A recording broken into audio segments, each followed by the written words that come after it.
California's Feinstein to face fellow Democrat for U.S. Senate file. In this May 17, 2018 file photo, Sen.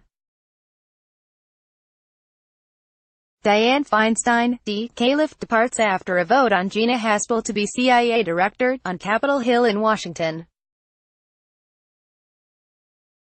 Feinstein is facing a challenge from fellow Democrat Kevin DeLeon, currently California State Senate President pro tem, in the upcoming California primary on June 5. AP photo, Alex Brandon, file, Los Angeles, AP, U.S. Senator Dianne Feinstein trounced a field of 31 competitors in California primary and will face a general election challenge by a Democratic state senator who is promising generational change.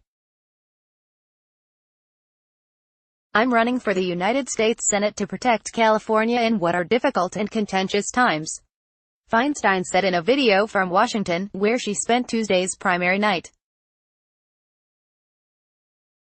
With nearly 3 million votes counted as the day closed, Feinstein held about 44%. Fellow Democrat Kevin DeLeon finished second with 11%. The Feinstein-DeLeon general election will be California's second U.S. Senate contest featuring two Democrats. In 2016, then State Attorney General Kamala Harris defeated U.S. Rep. Loretta Sanchez. Feinstein is the heavy favorite. She's one of the most well-known politicians in California and has a sizable war chest to communicate her message. DeLeon, the former state Senate leader, will have an uphill battle should he make it through the primary. In a sweeping speech to supporters Tuesday night, he outlined his pitch for the fall. Feinstein is too entrenched in Washington to fight for liberal interests and too old to serve another term. She was first elected to the Senate in 1992, and at 84, Feinstein is the chamber's oldest member. She would turn 90 in her next term.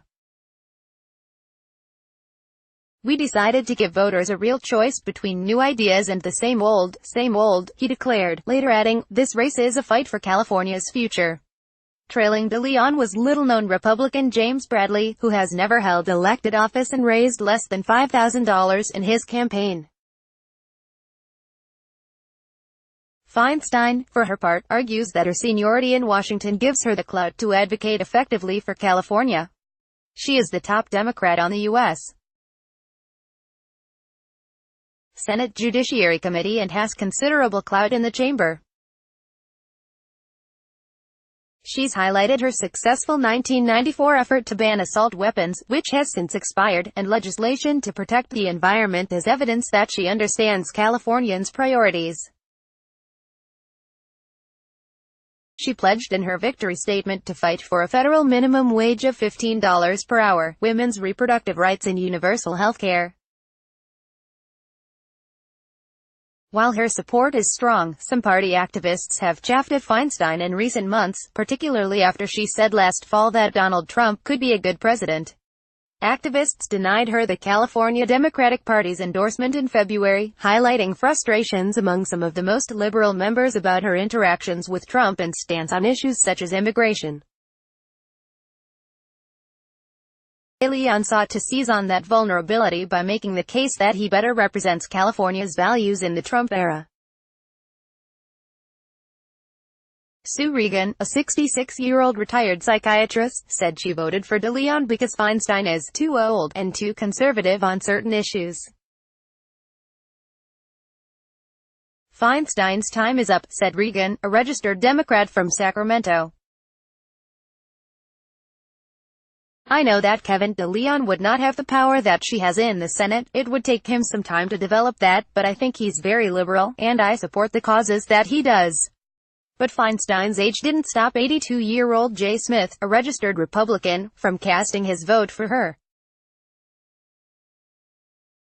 "I went to Stanford and so did Dianne Feinstein," he said. I don't care how old she is, _____. Sign up for Politics in Focus, a weekly newsletter showcasing the app's best political reporting from around the country leading up to the midterm elections. http://opni.ws/3isgra. Copyright 2018 The Associated Press. All rights reserved. This material may not be published, broadcast, written or redistributed